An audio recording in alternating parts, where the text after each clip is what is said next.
Bonjour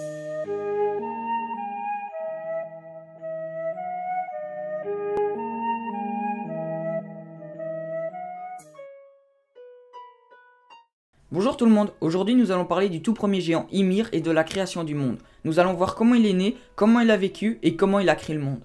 Au début du monde, avant même la terre, le ciel ou avant qu'il n'y ait quoi que ce soit, il n'y avait qu'un gouffre bordé par un monde de glace, le Niflheim, et par un monde de feu, le Muspelheim. On appelait ce gouffre le Ginnungagap. Cet abîme sans fin abrite une vie qui allait donner naissance à l'ancêtre de tous les géants. Selon l'Edda de Snorri, Ymir est né des flammes du Muspelheim, le monde de feu et la glace du Niflheim qui se sont rencontrés dans l'abîme du Ginnungagap. C'est lorsque les flammes du Muspelheim ont fait fondre la glace qu'Ymir vit le jour pour la toute première fois. Pour se nourrir, Ymir buvait le lait de la vache Audumla, qui avait émergé de la glace peu de temps après lui. Quant à elle, elle se nourrissait en léchant de la glace à proximité. À force de lécher de la glace, Audumla dégage le crâne d'un autre géant, un être nommé Buri, qui lui-même avait réussi à sortir de sa prison de glace grâce à la vache cosmique. Plus tard, Ymir engendra plusieurs géants à partir de son corps. C'est à partir de sa sueur qui perlait sous ses aisselles et sur une de ses jambes que les premiers géants sont nés. Peu de temps après, Buri engendre un fils, Bor, qui finira par se fiancer avec une géante dénommée Bestla, dont ses origines sont un peu floues, mais dont plusieurs sources indiquent qu'elle était probablement une descendante d'Ymir. De leur union naquirent les premiers dieux.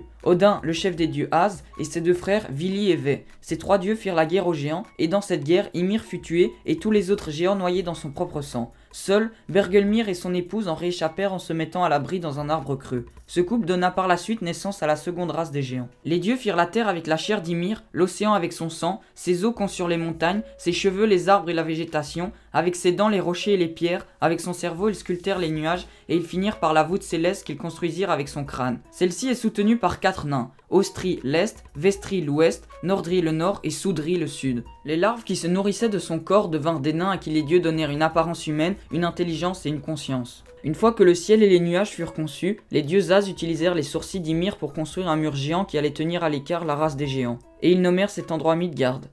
Alors voilà, c'est tout pour la vidéo d'aujourd'hui, merci à tous de l'avoir visionné, j'espère qu'elle vous aura plu et n'hésitez pas à mettre un pouce bleu. Sur ce, merci à tous de suivre la chaîne et on se revoit bientôt pour la suite.